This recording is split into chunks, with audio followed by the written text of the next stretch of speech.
आज हम लोग एक बहुत संवेदनशील मुद्दे पर बात करने जा रहे हैं। वह है परीक्षा का भय, परीक्षा का डर, जिसको एग्जामिनेशन फोबिया कहा जाता है। यह परीक्षा का डर है क्या?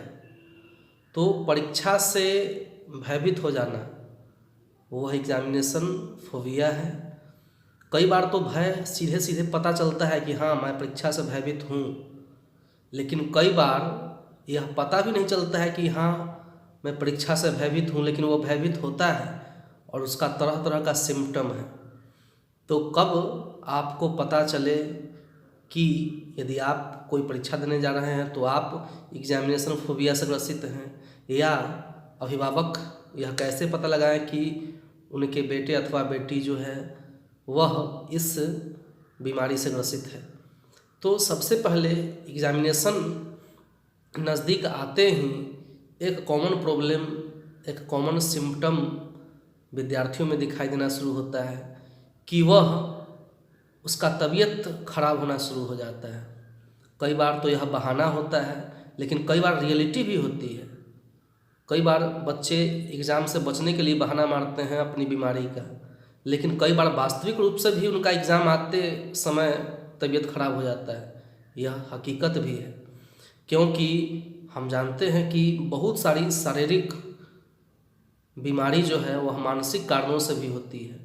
तो परीक्षा के समय कुछ बच्चों में ऐसी मानसिक परिवर्तन हो सकते हैं जिसका असर सीधे सीधे उसके शरीर पर भी पड़े और वह बीमारी से ग्रसित हो जाए। यह बिल्कुल भी पॉसिबल है। अब जो है, इसके अलावा इसके सिम्टम बहुत सारे हो सकते हैं। जैसे कोई विद्यार्थी बहुत अच्छा रहा हो पढ़ने में, लेकिन एग्ज़ाम आते आते वो पढ़ाई पर बिल्कुल ध्यान न देता हो। एग्ज़ाम जैसे जैसे नज़दीक आता हो उसकी रुचि अन्य चीज़ों में बढ़ने लगे।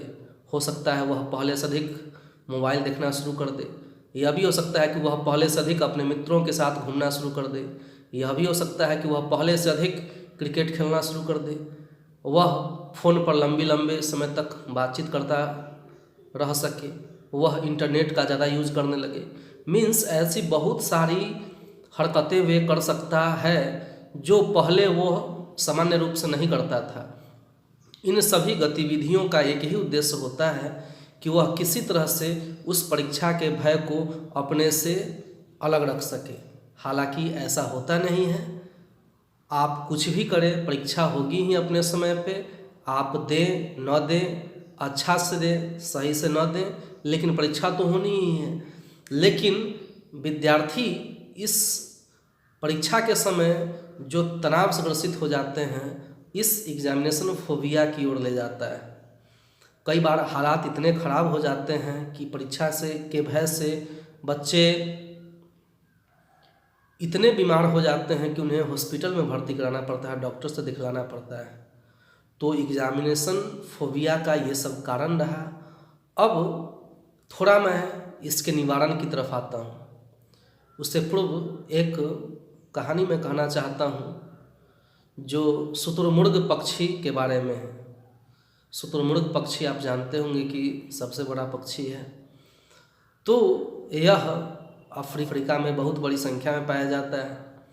शुतुरमुर्ग की यह विशेषता एक है कि जब शिकारी उसके पीछे शिकार करने के लिए जाता है और शुतुरमुर्ग को यह भय हो जाता है कि शिकारी मेरे पीछे आ रहा है शिकार के लिए, तो वह तत्काल अपना सिर रेत में या किसी अन्य चीज़ में छुपा लेता है। सिर छुपा लेने के कारण उसकी आँखें शिकारी को देख नहीं पाती है, तो शुतुरमुर्ग को यह लगता है कि शिकारी है नहीं, चला गया। लेकिन यही उसकी सबसे बड़ी भूल होती है और इसी कारण वह पकड़ा भी जाता है। तो कई बच्चे ऐसे होते हैं जो इन सब चीज़ों में स्वयं को भुला के, मोबाइल में, दोस्ती में, क्रिकेट में या फिर अन्य चीज़ों में किसी भी तरह से अपने को भुला के सोचते हैं कि एग्जामिनेशन का भय खत्म हो गया। ऐसा बिल्कुल नहीं होता है। उस शुतुरमुर्ग की भांति आप पकड़े जाएंगे और कुछ नहीं होगा इसका निदान। तो अब जिनको भी यह सिम्टम अपने में दिखाई देता हो, निश्चित रूप से वे एग्जामिनेशन फोबिया के शिकार हैं। और मेरा अनुभव यह कहता है, 12 सालों का पढ़ाने का जो अनुभव है मेरा, उससे मैं यह आपको कह सकता हूँ कि कई सिंपल ट्रिक अपना के इस बीमारी से दूर रहा जा सकता है। सर्वप्रथम आप पढ़ाई पर समय अधिक देना शुरू कर दें। एक सबसे बड़ी बात यही है कि जितना अधिक पढ़ाई पर आप समय देते जाएंगे उतना अधिक यह बीमारी आपसे दूर रहेगा। होता क्या है कि जैसे ही परीक्षा से भय होता है बच्चे के मन में, वो पढ़ाई से कटना शुरू कर देता है।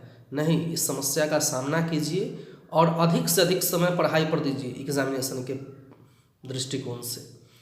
तो अपने आप कुछ समय के बाद, पहले तो बैठना कठिन आपको महसूस होगा, लेकिन जैसे जैसे बैठना आप प्रारंभ करेंगे कुछ समय के बाद मन की यह विशेषता है कि जिस तरफ आप उसको लगाएंगे उस तरफ लगते चला जाएगा।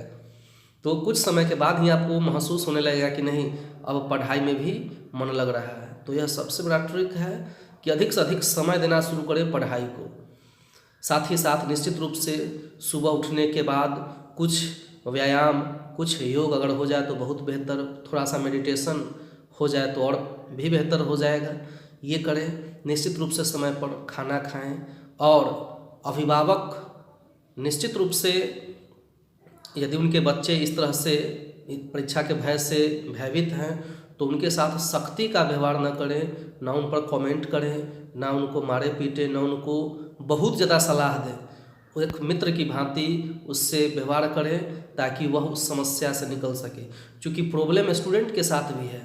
आज के इस कंपटीशन के दौर में हमारी अपेक्षाएं स्टूडेंट से इतनी ज़्यादा हो गई है कि उस बोझ के तले भी वो स्टूडेंट दबा रहता है। तो निश्चित रूप से उस पर भी बहुत बड़ा प्रेशर है अपने आप को प्रूफ करने का एग्जामिनेशन में। तो आप उस पर एक्स्ट्रा प्रेशर न डालते हुए उसके सहयोगी की भूमिका निभाएं। अगर इन तमाम तरह की बातों को आप करते हैं तो निश्चित रूप से यह एग्जामिनेशन फोबिया का जो डर है वह बच्चों के मन से निकल जाएगा और बच्चे अच्छे तरह से परीक्षा में परफॉर्म कर पाएंगे। थैंक्स।